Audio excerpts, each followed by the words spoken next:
भगवान श्री राम जब 14 बरस का वनवास पूर्ण करके अयोध्या लौटे थे तो अयोध्या वासियों ने खूब खुशी मनाई थी और देवताओं ने यश गाया था। अटारियों पर स्त्रियां बच्चे पहुंच गए थे और विमान को निहार रहे थे कि श्री राम के दर्शन हो जाएं।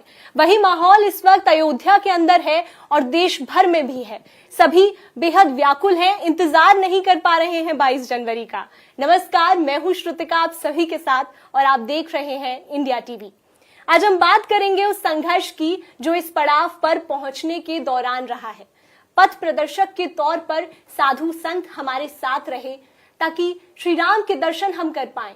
22 जनवरी को प्राण प्रतिष्ठा होनी है और ऐसे में सभी बेहद बेसब्री से इंतजार कर रहे हैं उस क्षण का जब भव्य स्वरूप के दर्शन हम कर पाएंगे। इस वक्त साधु संत क्या सोच रहे हैं ये जानना बेहद जरूरी है। इसी पर बातचीत करने के लिए मेरे साथ में मौजूद है निरंजनी अखाड़े के पीठाधीश्वर महामंडलेश्वर स्वामी कैलाशानंद गिरी जी महाराज। स्वामी जी, बहुत बहुत स्वागत है आपका इंडिया टीवी पर। मन में बहुत व्याकुलता है इस बात को लेकर कि जब भव्य स्वरूप के दर्शन होंगे तो कैसा लगेगा। आप लोग तो पूरे पथ के दौरान ही बताते रहे हैं, मार्गदर्शन करते रहे हैं। आज आपकी क्या भावनाएं हैं ये पूरा देश जानना चाहता है। रामो राजमणि सदा विजयते रामं रमेशं भजे रामेणाभिहता निशाचरचमु रामाय तस्मै नमः। माता रामो मत्पिता रामचन्द्रः स्वामी रामो मत्सखा रामचन्द्रः सर्वस्वं मे रामचन्द्रो दयालुर्नान्यं जानै नैव जानै न जाने। श्रुति, इतना अच्छा अवसर और इतना अच्छा सवाल। भारतीय संस्कृति में इससे बड़ा उत्सव का पल नहीं आ सकता। भगवान राम की परंपरा में शिव परंपरा हो, वैष्णव परंपरा हो, गौड़ीय परंपरा हो, रामानंद परंपरा हो, वारकरीय संप्रदाय परंपरा हो, संन्यास परंपरा हो, सब के लिए भगवान राम माता पिता के समान है। माता रामो मत पिता रामचंद्रः स्वामी रामो मत सखा रामचंद्रः सर्वस्वं मे रामचंद्रो दयालुर नान्यम जानै नैव जाने न जाने। भगवान राम साधु संतों के, सनातनियों के, सदग्रस्तों के और सज्जनों के माता हैं, पिता है, सखा भी हैं। माता हैं, पिता हैं, सखा हैं, बंधु हैं, भ्राता भी हैं, सर्वस्व है। क्या है? सर्वस्व है। आज भारत ही नहीं, देवदनुज किन्नर बहुनारी, देवदनुज किन्नर सब आह्लादित होंगे। फर्क इतना है हम उन्हें देख नहीं पा रहे हैं, हम उन्हें देख नहीं पा रहे हैं, पर वो देख रहे होंगे कि देवदनुज किन्नर सब नारी बहु बरसेउ बहु सुमन बिहारी। बहुत प्रकार के सुमन, सुमन का अर्थ पुष्प। भगवान राम लला के ऊपर, अयोध्या के ऊपर आज पुष्प वर्षा हो रही होगी कि आज अवधपुर बाज बधाई। आज अयोध्या में बधाई बज रही होगी, देवता बजा रहे होंगे। पूरे देश के जो बधाई वादक लोग हैं, पूरे देश के जो नृत्यकार हैं, या वो मेरी बहनें हैं, मेरी बेटियां हैं, बहुएं हैं, देश की जो नृत्य कलाकार के लोग हैं वो तो हैं ही, लेकिन जो देव दनुज किन्नर हैं आज वो भी सुमन वर्षा कर रहे होंगे और बधाई भगवान राम को दे रहे होंगे। दशरथ को, माँ कौशल्या को, केकई को, सुमित्रा को बधाई। राम जी एक आदर्श राजा के रूप में रहे हैं और आज भी उनके आदर्शों को अपने जीवन में अपनाया जाता है। लोग तो ये मानते हैं कि पीएम मोदी के अंदर भी वो आदर्श नजर आते हैं क्योंकि वो सबको साथ में लेकर चलते हैं। चाहे वाल्मीकि के नाम से एयरपोर्ट का नामकरण किया गया है या फिर अब सबरी का मंदिर भी बनेगा, विशाल राज का मंदिर बनेगा, यानी सबको इज्जत सम्मान जिस तरीके से राजा राम करते थे वही अब किया जा रहा है। लेकिन विरोधी इसमें राजनीति लाते हैं और कहते हैं कि पीएम मोदी क्यों प्राण प्रतिष्ठा में जा रहे हैं? क्यों राम को अब राजनीतिक किया जा रहा है? क्यों राम पर सियासत की जा रही है? आपको क्या लगता है कि सियासत किस तरफ हो रही है? क्या प्राण प्रतिष्ठा में शामिल होने में सियासत है या फिर ना जाने में? क्योंकि बहुत जो विरोधी हैं वो ये भी कह रहे हैं कि हम नहीं जा रहे हैं या जा रहे हैं। आपको लगता है ये सियासत ठीक है राम के नाम पर? जय जय श्री रामचंद्र अवध के दुलारे, जय जय श्री रामचंद्र अवध के दुलारे, अवध के दुलारे प्यारे कौशल्या के प्यारे, अवध के दुलारे प्यारे कौशल्या के प्यारे, जय जय श्री रामचंद्र अवध के दुलारे। बड़ा कितना अच्छा सवाल है। प्रधानमंत्री नरेंद्र मोदी जी के द्वारा यदि प्रतिष्ठा न हो तो मुझे एक व्यक्ति ऐसा बता दो जो योग्य है जिसके द्वारा प्रतिष्ठा कराई जाए। भारतीय परंपराओं में अहिल्याबाई होलकर के बाद यदि सनातन परंपराओं का कोई उद्धारक आया तो वो आदरणीय प्रधानमंत्री नरेंद्र मोदी जी आए। और प्रधानमंत्री नरेंद्र मोदी जी के अंतःकरण में साधु होने के नाते प्रशंसा और उनकी प्रतिष्ठा का कोई मैं उद्घोष नहीं कर रहा हूं। मैं एक यथाकृत सत्यमय और यथोचित बात कर रहा हूं कि प्रधानमंत्री जी ने सबसे पहले राम जन्मभूमि, फिर काशी विश्वनाथ, उज्जैन महाकाल, हमारे आराध्य भगवान शिव केदार, नारायण बद्रीनाथ, विंध्यवासिनी विंध्याचल, आदिशक्ति महामाया, अन्यान्य जो मंदिर हैं उन सभी मंदिरों का जो पुनर्जीर्णोद्धार हुआ भव्य रूप में, वो आज तक सदियों बीत जाने के बाद भी किसी राजा में सामर्थ्य तो था, इच्छा शक्ति नहीं थी। सामर्थ्य तो था पर इच्छा शक्ति नहीं थी, क्योंकि ईश्वर नहीं चाहता था ये कराए। ईश्वर नहीं चाहता था ये कराए। जो योग्य होगा उसी को पात्रता मिलेगी। अगर कुपात्र को धन दे दिया जाए, कुपात्र को पद दे दिया जाए, कुपात्र को अधिकार दे दिया जाए तो उसका निस्संदेह दुरुपयोग होगा, सदुपयोग कभी नहीं हो सकता है। आज अयोध्या की जो प्राण प्रतिष्ठा है वो प्राण प्रतिष्ठा महोत्सव जनवरी 22 को 2024 जनवरी 22 को होने जा रहा है। मुझे लगता है कि हमारे काल के समय के जो लोग हैं, जो राम लला की प्रतिष्ठा काल के जो लोग हैं, मैं तो उनकी भाग्य की प्रशंसा करता हूँ। यह अवसर है और यह अवसर प्रधानमंत्री नरेंद्र मोदी जी के कारण और उनको मिला, दोनों बात है। उनके कारण भी देश को मिला और राम के कारण उनको मिला। तो आप उस महापुरुष को क्या कहोगे कि वो कौन है? मैं तो ये कहूँगा ईश्वर ने उनको सनातन परंपरा के लिए विशेष रूप से इस धरा पर भेजा है। स्वामी जी, आप एक बात कहते हैं कि आप सनातन के लिए ही जीते हैं, सनातन के लिए ही मरेंगे, और जो भी आपके कार्य होते हैं वो सब सनातन के लिए ही हैं। और अभी जो बदलाव आए हैं देश के अंदर पिछले कुछ सालों में अगर बात की जाए तो सनातन धर्म की बात अब मुखर होकर सब रखते हैं। कहीं पहले जो बातें होती थी उसमें राजनीति ज्यादा थी, लेकिन अब जो राजनीति है वो भी बदली है।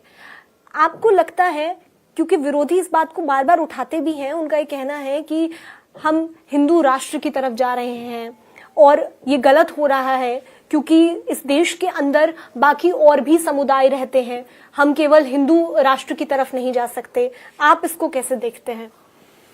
मुझे लगता है ये हिंदू राष्ट्र बहुत छोटा शब्द है जी। हमारी तो सनातन परंपरा बहुत विराट है।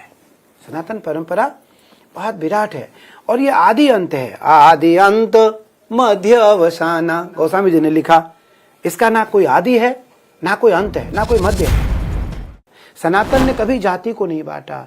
जो धर्मावलंबी लोग थे उन्होंने कभी धर्म को नहीं बांटा, लेकिन जो धर्म विरोधी लोग थे, जो राष्ट्र विरोधी लोग थे, जो नेतृत्व विरोधी लोग थे, जो राम विरोधी लोग थे, वो राज्य विरोधी लोग थे, जो धर्म राज्य विरोधी लोग थे, जो राष्ट्र हितैषी राजा विरोधी लोग हैं, वो धर्म और राष्ट्र को बांटने की बात करते हैं।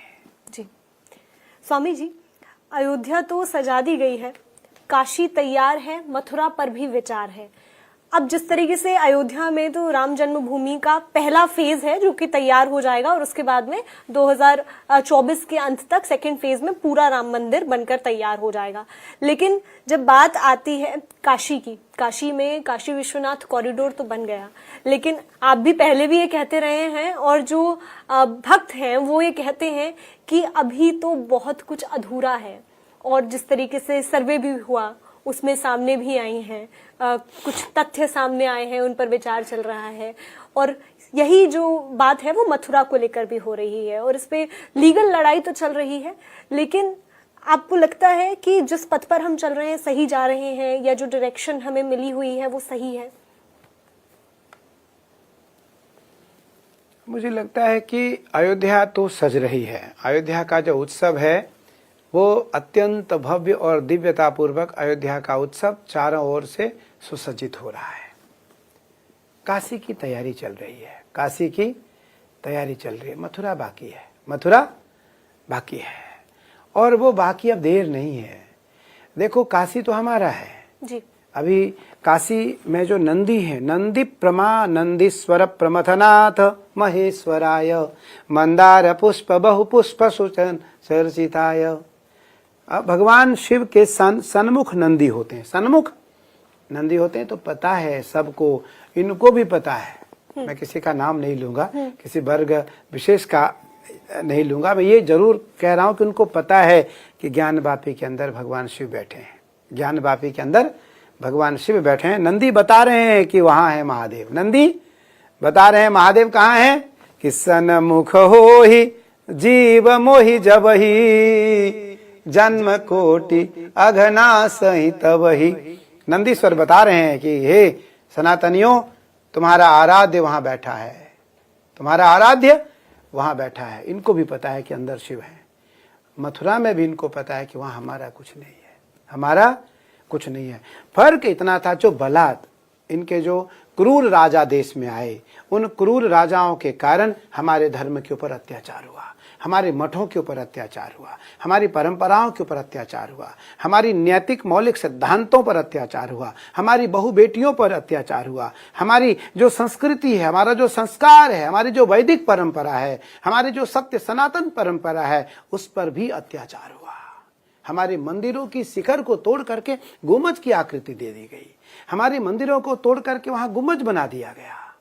उसकी आकृति कलश जैसी नहीं, उसकी आकृति शिखर जैसी नहीं, उसकी आकृति राष्ट्रीय परंपराओं की राष्ट्रध्वज भगवा ध्वज जैसी नहीं। इन्होंने उस पे उसको गुम्बज जैसा रूप दे दिया, अपनी शिखर जैसी रूप दे दी। इनके पूरे मंदिर तो बना नहीं सकते थे ये, क्योंकि जो भारतीय संस्कृति कलाकृति से मंदिर बना उसको ये मिटा नहीं सकते थे, उसको ये मिटा नहीं सकते थे। तो उनकी केवल एक आभा मंडल बिठा दिया, मानो उसके ऊपर इन्होंने लिपापोती कर दी, उसके ऊपर इन्होंने लिपापोती कर दी। और लिपापोती करने के कारण इनका अस्तित्व स्थायी नहीं रहा, इनका अस्तित्व स्थायी नहीं रहा। मैं जड़ से था, ये ऊपर से आए, मैं जड़ से था, ये ऊपर से आए, तो ये ऊपर में चले गए।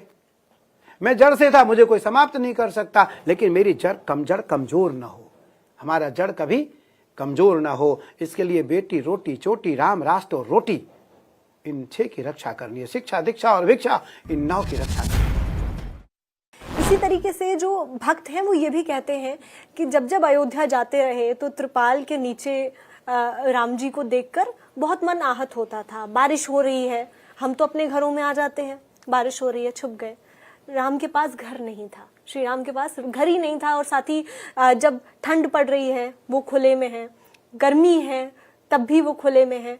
तो ऐसे में मन बहुत आहत होता है। भक्त तो रो पड़ते हैं जब वो इस बात का वर्णन करते हैं। तो साधु समाज या संत जो है उन पर इस बात का क्या प्रभाव रहा इतने साल, क्योंकि 500 साल लंबी लड़ाई और ऐसे श्री राम को देखना कितना हृदय विदारक ये रहा है। श्रुति, जब आपने ये बात कही कि भगवान राम के पास घर नहीं था, कितना व्यथित समय था राष्ट्र के लिए। धिक्कार है सभी सनातन परंपराओं के छोटे बड़े लोगों का कि जो मुझे घर देता है वो बेघर है, जो मुझे यश देता है वो बेघर है, जो मुझे राज देता है वो बेघर है। गोस्वामी तुलसीदास जी महाराज लिखते हैं कि जाकी सुता जग जीवन तो हरिधाम तजे कतहु न बने, हरिधाम तजे कतहु न बने। को माई बाप के लालन को, कोई माई बाप के लालन को तजी सको कहाँ करी काहुन को। कोई अपने माता पिता का त्याग कर सकता है? नहीं। लेकिन जो अधर्मी लोग हैं वो समय समय पर अपने माता पिता को अनाथालय में भेज देते हैं। कहाँ भेज देते हैं? अनाथालय में, या वृद्धाश्रम भेज या देते हैं। वृद्धाश्रम भेज देते हैं। वही दृश्य मैं तो, मेरा जो हृदय है वो विदीर्ण हो गया यह सुन करके कि भगवान राम बेघर थे। बेघर थे मैं जानता था, मैं तो बहुत राम के, कृष्ण के, नारायण शिव का अनुयायी होने के नाते कृष्ण राम का बहुत नजदीक हूं, क्योंकि शिव राम के उपासक हैं। शिव किसके उपासक हैं? राम के। और मैं तो शिव के दासानुदास नंदी का सेवक हूं। राम का चरण धूल लेने के लिए तरसता रहता हूं, राम का चरण धूल लेने के लिए तरसता रहता हूं। और भगवान राम को बेघर से घर में लाने वाला जो व्यक्ति है वो कितना यशस्वी होगा। स्वामी जी, ज्यादा समय नहीं लूंगी, एक आखिरी सवाल इस पर जरूर आपसे लूंगी, क्योंकि आप लगातार इस बात को कह रहे हैं जो राम का ना हुआ वो राष्ट्र का नहीं होगा। तो ऐसे में साल 2024 लोकसभा में क्या राम अपना आशीर्वाद दिखाएंगे? क्या राम का आशीर्वाद मिलेगा? या चूंकि राम भगवान की प्राण प्रतिष्ठा में इतना बड़ा रोल है, अहम रोल है, छोटा मोटा रोल भी नहीं है, कि अब इस पड़ाव पर आ गए हैं कि राम भगवान को अपना दिव्य दरबार मिलने वाला है और पूरा मंदिर बनकर तैयार हो रहा है। ऐसे में 2024 में क्या भारतीय जनता पार्टी को इससे कोई लाभ हो सकता है? अब मैं भारतीय जनता पार्टी की बात नहीं कर रहा हूं, मैं तो उस व्यक्ति की बात कर रहा हूं जिन्होंने, आप प्रधानमंत्री नरेंद्र मोदी की बात कर रहे हैं। आप बहुत समझदार हो। मैं कह रहा हूं कि प्रधानमंत्री जी ने आज राष्ट्र को समृद्ध किया है, राष्ट्र को जी समृद्ध किया है। सनातन परंपरा जो उपेक्षित थी जी, जो उपेक्षित पड़ा हुआ था, आज उसे सापेक्ष किया है जी। वेद की भाषा में, न्याय की भाषा में, दर्शन की भाषा में आज उसे पूर्णतया किया है।